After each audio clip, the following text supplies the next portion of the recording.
This video was made possible by Brilliant. Learn to think like a scientist for 20% off by being one of the first 500 people to sign up at the link in the description. Nuclear energy is one of the cleanest, most efficient, and most available sources of power on Earth. To generate 1 kilowatt hour of energy, the amount an American household consumes in 48 minutes, nuclear power plants only emit 12 grams of carbon dioxide, enough to fill about 3 2-liter soda bottles. Meanwhile, to produce the same amount of energy, coal plants emit 820 grams of CO2, about a full bathtub's worth.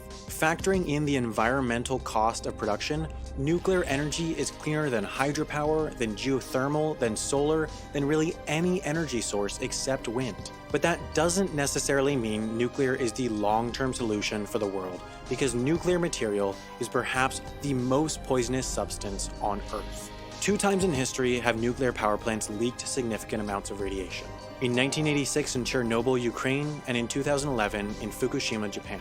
31 people died in Chernobyl, with at least a further 4,000 expected to contract early lethal cancer due to radiation. Fukushima was better contained, with only 2 deaths, both unrelated to radiation, and only 130 early cancer deaths expected. But, additionally, each site still today has massive exclusion zones where humans cannot live due to ongoing radiation. Hundreds of thousands of people were displaced from their homes and will never be allowed to return. The economic damage of Chernobyl is estimated at nearly $250 billion, significantly more than the GDP of Ukraine. The Fukushima disaster, meanwhile, having taken place in a much more populated and developed area, is expected to set Japan back over $500 billion, a full 10% of their GDP. In addition, uranium, the element most commonly used in nuclear reactors, is not in limitless supply. Using present-day extraction methods, there's only about a 230-year supply of uranium left. Many would say nuclear is only a short-term solution to reduce carbon emissions until truly sustainable energy can become commonplace. But the biggest problem with nuclear energy is not the risk of meltdown, it's not the supply of uranium, it's this: nuclear waste. All current commercial nuclear power plants work through the process of nuclear fission. As a radioactive element decays, the individual atoms split into 2, but when that happens, the reaction also releases energy. There are plenty of different designs of nuclear reactors, but in general they capture the released energy by using it to heat up water into steam, which runs through turbines that spin generators. The nuclear element used is typically uranium, which, after about 6 to 8 years of usage in a nuclear power plant, will have released enough of its energy that it is no longer useful in nuclear reactors. But that doesn't mean it's done emitting energy. The fuel rods will remain radioactive enough to emit a lethal dose for tens or hundreds of thousands of years past their removal. So the question is, what do you do with them? The answer is simple: put them somewhere where they can stay, undisturbed, isolated, forever. But that's not all that easy. In fact, no nuclear waste worldwide is currently in what is considered long-term storage. Every bit of nuclear waste in existence is in temporary storage facilities to be used until a long-term solution is built. Most of that nuclear waste is stored in pools of water. Water does a decently good job of shielding radiation, so this is an inexpensive and easy way of storing the rods. Usually, these pools are physically inside the nuclear power plants, so when spent fuel is removed from the reactor, it's put directly into the water and left there. The radioactive material, since it's still emitting energy, continues to heat up the water, but cooling systems and pumps keep the water below boiling temperature. But to do that, the plant needs power. If the power fails and the backup generators fail, the pumps and cooling systems stop working, so the water heats up and can boil off. The water is what blocks the radiation, so without water, the radiation just goes right out into the environment.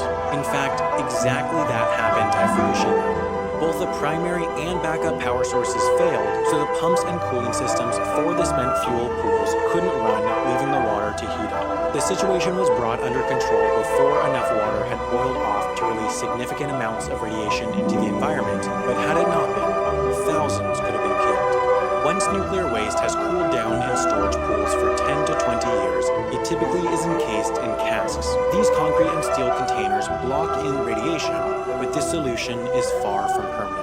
It does not consider earthquakes, it cannot withstand tsunamis, and it would not work with without humans. These casks require security and they require maintenance. Without humans, they could easily be damaged or breached over time and release radiation into the environment. Modern humans have only existed for about 200,000 years, so one can hardly be sure that the species will survive for the millions of years that the toxic nuclear waste will continue to emit radiation. What's more, one can hardly expect that the dominant civilizations that have nuclear technology today will continue to exist for even thousands of years. The Roman Empire was once, without a doubt, the most powerful civilization on Earth. Scholars even believe that it is the most powerful civilization to have ever existed on Earth, more powerful than the US, than Europe, than any modern civilization. But it fell, and so too will the West. Therefore, long-term nuclear waste storage needs to last longer than any political structure, it needs to work without the supervision of humans, it needs to be truly and unequivocally permanent. Finland is building just that. This region is largely devoid of natural disasters. It doesn't have earthquakes, it doesn't see tsunamis, it really doesn't encounter any natural phenomenon that could damage a nuclear waste storage site, especially if it's 1,500 feet underground. Beneath an island on the Finnish Baltic Sea coast, the country is digging. They're building the very first permanent nuclear waste storage facility in the world in the stable bedrock 1,500 feet below. Currently, they're just finishing their dig down. Then very soon, in 2020, they'll start filling the facility with nuclear waste. They'll dig long tunnels with small holes in which they'll place casks of nuclear waste, then backfill the tunnels with clay to be left for an eternity.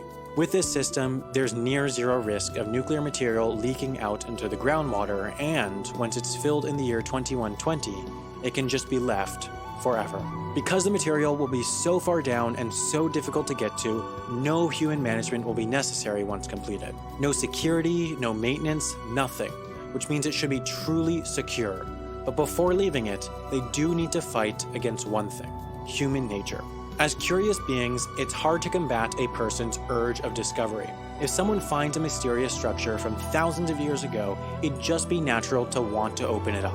And that's a problem for nuclear waste sites. We essentially did just that with the pyramids in Egypt. These structures were built as the final, permanent resting places for the elites of Egypt, and we opened them up because we were curious. Opening the nuclear storage facilities would release radiation into a future civilization, so we have to tell them to leave the sites alone. But that's easier said than done. The US Department of Energy commissioned a study on how to communicate the danger into the far future. The key is to create a message that conveys how uninteresting, how unimportant, and how dangerous nuclear waste is. They settled on the following text. Sending this message was important to us. We considered ourselves to be a powerful culture. This place is not a place of honor. No highly esteemed deed is commemorated here. Nothing valued is here. What is here was dangerous and repulsive to us. This message is a warning about danger. The danger is in a particular location. It increases towards the center. The center of danger is here, of a particular size and shape, and below us. The danger is still present in your time as it was in ours. The danger is to the body, and it can kill. The form of the danger is an emanation of energy. The danger is unleashed only if you substantially disturb this place physically. This place is best shunned and left uninhabited.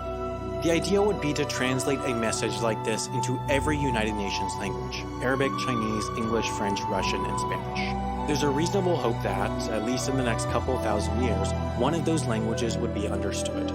But in the scope of hundreds of thousands of years, there's just little expectation that these languages would survive. There's not even a reasonable expectation that humans will survive. So, you need to convey the same message without language. What the study suggests is to further push the message by building a landscape that conveys danger.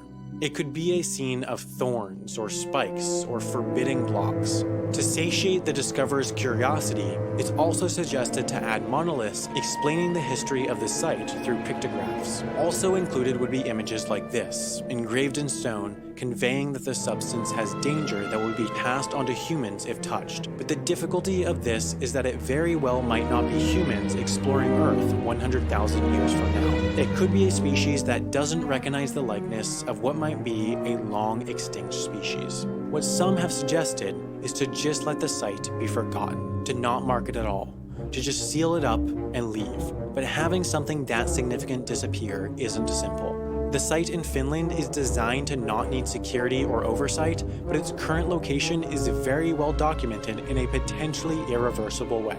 With books and brains and the internet, records of the site might exist until at least the end of human civilization. To truly be forgotten, to truly be left as part of nature, so too must humans be forgotten. If you want to learn about clean energy or anything else, you should try Brilliant.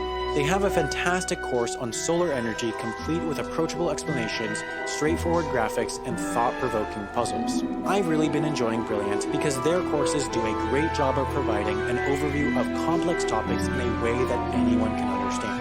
As a Wendover Productions viewer who enjoys learning or is serious about science, Brilliant's interactive puzzles will help you explore all kinds of interesting stuff. If you want to check them out, head over to brilliant.org/Wendover. The first 500 who do and sign up will receive 20% off. I absolutely suggest that you give Brilliant a try because it's truly a great website, and doing so helps make Wendover Productions possible.